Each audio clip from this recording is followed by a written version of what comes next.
This is Freddie.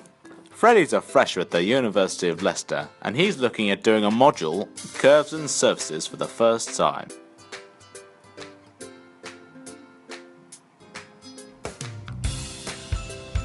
Mark, what is so great about curves and surfaces? Let's look at some people who studied it. Some of the biggest mathematicians who have looked at curves and surfaces include Newton, Leibniz, Euler and Gauss. But what exactly is a curve? Freddie, let's take a look. Define a parameterized smooth curve as a smooth map between alpha and beta. In 2D it is called a plane curve, and in 3D it is called a space curve. Let's look at some of the characteristics of a plane curve. We can define the tangent of a plane curve as the first differential of our curve gamma.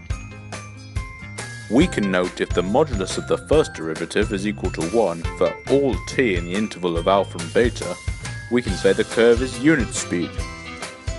We can say a curve is regular if its first differential is not equal to 0 for all t in the interval, and therefore every unit speed curve is regular.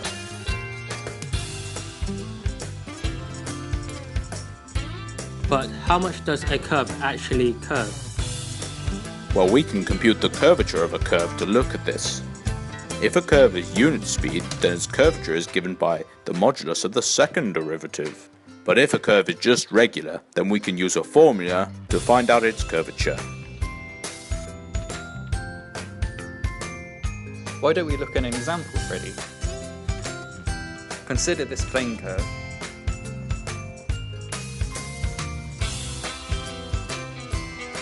Does the curve have unit speed? Is the curve regular?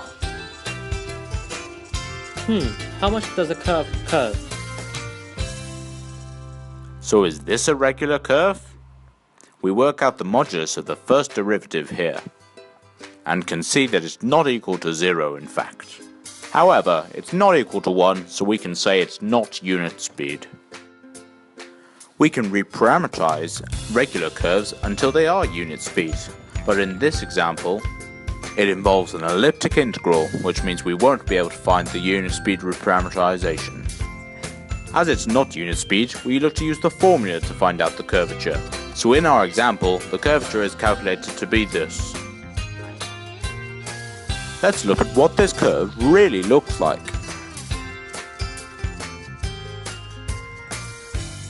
It all makes sense to me now. About curves in 3D, maybe we should ask Gemma.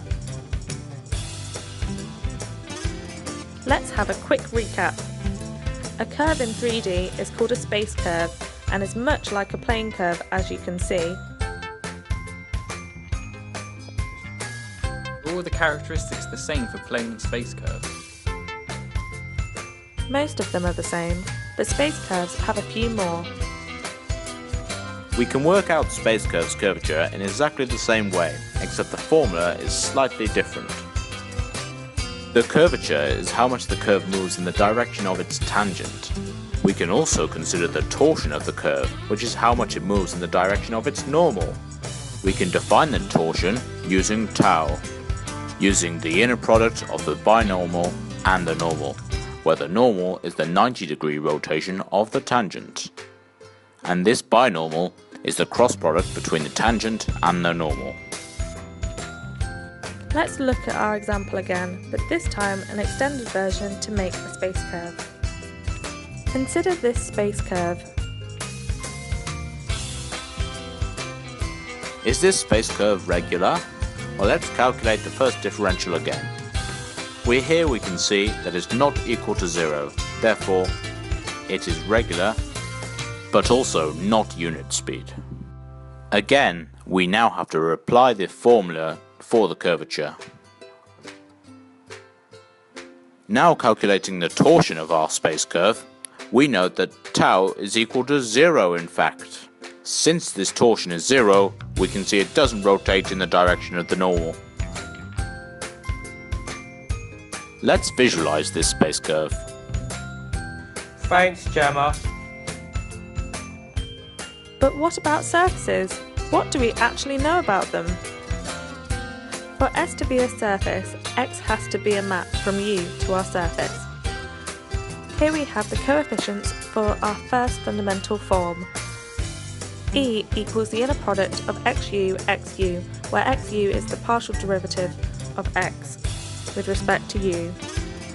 And also the Gauss map is defined as the cross product of xu, xv, all over the modulus of the cross product of xu and xv. Finally, we have the coefficients of the second fundamental form, where little e equals the inner product of the Gauss map and xuu. Ah, so much to learn. We can use our coefficients to calculate the principal curvatures of S. And now for surfaces, we can calculate the Gaussian curvature as well as the mean curvature as below. It's important to say that we can also consider curves on our surfaces. If we have a surface with a Gauss map n, then we can define the normal curvature as well as the geodesic curvature using these two formulas. Let's look at another example. Here are the results.